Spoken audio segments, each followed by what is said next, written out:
कैसे आप सभी लोग? सब बढ़िया होंगे। तो हम भी बढ़िया हैं। तो हम आए गए हैं घुइया के पत्ता तोड़न।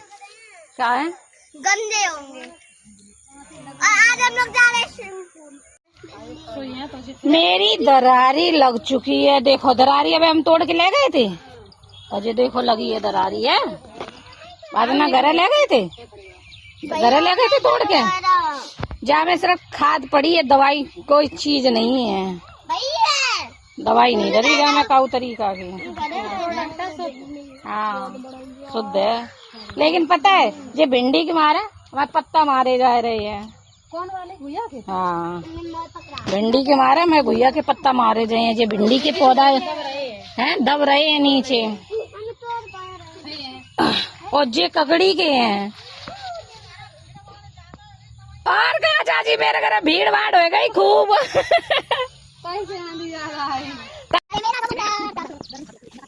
ये शाम को समंदर, ये कुत्ती है समंदर।